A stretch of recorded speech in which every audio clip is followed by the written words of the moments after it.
Hello అందరికీ welcome back to Bharathi vlogs. ఈరోజు morning నుంచి చాలా హెక్టిక్గా ఉంది షెడ్యూల్.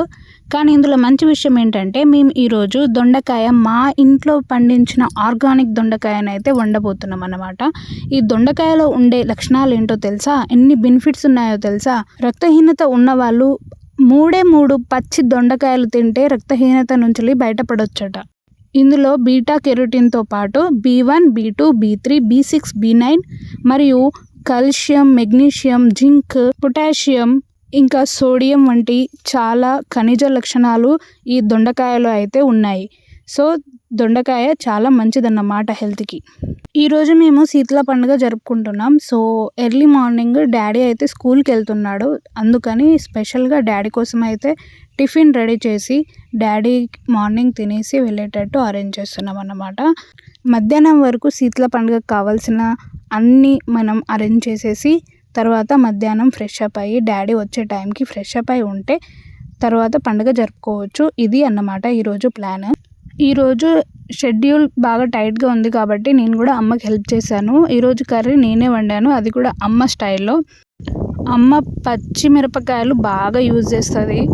సో మాకు పడదు, బట్ అమ్మ పచ్చిమిరపకాయలు కారం ఘాటు లేకపోతే తినలేదు. సో మేమే అమ్మకు అడ్జస్ట్ అయిపోయామన్నమాట. చెట్టు మీద దొండకాయలు అయ్యాయో లేదో ఊర్లో వాళ్ళు కనిపిస్తే చాలు చిన్నదైనా సరే కోసుకొని వెళ్ళిపోతారు, ఒకటి రెండు కాసినా కూడా. అదేంటో మరి. నేను వంట చేసే టైంకి అమ్మ పాలు వెళ్ళి తీసుకొని వచ్చింది. సో ఈరోజు పాలతోటి మేమైతే పాయసం చేస్తున్నాం, అది కూడా బెల్లం అన్నం విత్ పాలు అన్నమాట. సో డాడీ కోసం నేనైతే డ్రై ఫ్రూట్స్ నానబెట్టేశాను నైట్. అమ్మ ఈరోజు గుగ్గిళ్ళు చేయడానికి నైటే నానబెట్టేసింది వాటికి కావాల్సినవన్నీ. తర్వాత అమ్మ కొంచెం రైస్ పక్కన పెట్టేసి ఆ రైస్లో పాలైతే యాడ్ చేస్తుందన్నమాట. ఏ కప్పుతోటి అయితే పాలు పోసిందో అదే కప్పుతోటి 2 కప్పుల వాటర్ అయితే యాడ్ చేసింది. నేను ఈరోజు మల్టీ టాస్కింగ్ చేస్తున్నాను. ఒక సైడ్ ఏమో కర్రీ వండుకుంటూ ఇంకో సైడ్ ఏమో అమ్మ చేసేటి అన్ని వీడియో తీస్తున్నాను అనమాట. సో అమ్మ తర్వాత ఏం చేసిందంటే బెల్లం ఉంది కదా, బెల్లాన్ని యాడ్ చేసుకుంది. సో బెల్లం అన్నం వండడంలో అయితే అమ్మమ్మ ఎక్స్పర్ట్. అసలు అమ్మమ్మ చేసినట్టు ఇంకెవ్వరు చేయరు. వాళ్ళ చేతితో ఏం చేసినా అమృతంలానే ఉంటుంది. మీలో ఎంతమందికి అమ్మమ్మ చేసే వంటలు అంటే బాగా ఇష్టం? ఎంతమంది గుర్తు తెచ్చుకుంటూ ఉంటారు, మిస్ అవుతూ ఉంటారు నాలాగా? ఈరోజు పనులు చకచక అయిపోవాలని చెప్పేసి కంటిన్యూస్గా మేమైతే వంట చేస్తున్నాం అన్నమాట. ఈరోజు 3 వర్క్స్ 1 ఎట్ ఏ టైం అయిపోతుంది. అమ్మ పాయసాన్ని రెడీ చేస్తుంది. ఒక స్టవ్లో అయితే రైస్ వండుతున్నాం, ఇంకో స్టవ్లో కర్రీ. రైస్ అయిపోగానే గంజి అయితే తీసుకున్నాము. గంజిని ఇలా ఏం చేస్తున్నామంటే హెయిర్కి పెట్టుకుందామని చెప్పేసి సైడ్కి పెట్టా. అమ్మకు హెయిర్ బాగా ఉడుతుంది. సో కావాలని బలవంతం చేసి మరీ గంజి అప్లై చేయించి ఈరోజైతే హెడ్ బాత్ చేయించాను అమ్మకి. మేము వంట చేసే టైంకి డాడీ పంపు కొట్టేసి అయితే వచ్చాడు పొలంకి.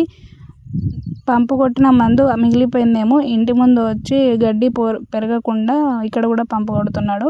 అమ్మ ఎర్లీ మార్నింగ్ వాషింగ్ మిషన్లో బట్టలు అయితే పెట్టేసింది. మార్నింగ్ ఈరోజు ఎండ ఉంది కొంచెం. సో బట్టలు ఇప్పుడే పిండేసి ఆరబెట్టేస్తే ఒక పని అయిపోయింది. అమ్మ గుగ్గిళ్ళ కోసం నైటే నానబెట్టింది గుగ్గిళ్ళు చేయడానికి. సో ఇప్పుడు నానబెట్టిన గుగ్గిళ్ళన్నీ వాష్ చేసేసి కుక్కర్లో అయితే పెట్టేస్తుంది. ఈ గుగ్గిళ్ళు శీతలాదేవికి చాలా ప్రియమైనవి అన్నమాట. సో పాయసము గుగ్గిళ్ళు శీతలాదేవి కోసం అయితే చేస్తున్నాం. రైస్ గిన్నె తీసేసి ఇప్పుడైతే పాయసం చేస్తుంది అమ్మ. సో ఈ పాయసంలో అమ్మకు కొంచెం టేస్టీగా ఉండడానికి కొంచెం స్వీట్ ఇష్టపడుతుంది కాబట్టి చక్కెర కూడా కలిపింది. ఆ లోపు నా కర్రీ కూడా అయిపోవడానికి వచ్చేసింది అన్నమాట. పాయసం మంచిగా అవ్వాలంటే పాయసాన్ని తిప్పుతూ ఉండాలి, మరీ గట్టి పడొద్దు. జస్ట్ వాటర్ పర్సంటేజ్ మొత్తం అన్నం అంతా ఉడికేసి వాటర్ పర్సంటేజ్ అంతా ఇంకిపోయి మనకు మంచి టేస్ట్ రావాలి, దగ్గర అయిపోవాలి. అప్పుడు పాయసం అయిపోయిందని మనకు తెలుస్తుంది. సో చేసేటప్పుడు జాగ్రత్తగా చేయాలి, చూస్తూ ఉండాలి, కింద అంటకుండా ఉండాలన్నమాట. మా ఫ్యామిలీలో స్వీట్ని బాగా ఇష్టపడి తినేది నేను, మా డాడీ మాత్రమే. మా తమ్ముడు యావరేజ్, మా అమ్మ కూడా యావరేజే. మా చెల్లె అయితే స్వీట్ అసలే ఇష్టపడదు. సో పాయసం చేస్తే మాత్రం నాకు మా డాడీకి పండుగే. మిగతా వాళ్ళు ఏదో తిన్నామంటే తిన్నామని చెప్పేసి తింటారు.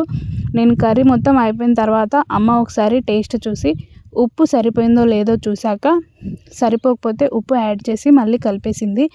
కర్రీ అయితే అయిపోయింది. మా ఇంటికి ఈరోజు శీతల కాబట్టి చుట్టాలు వచ్చారు, మా అమ్మ వాళ్ళ ఫ్రెండ్. సో డాడీ అయితే ఈరోజు ఫుల్ బిజీ.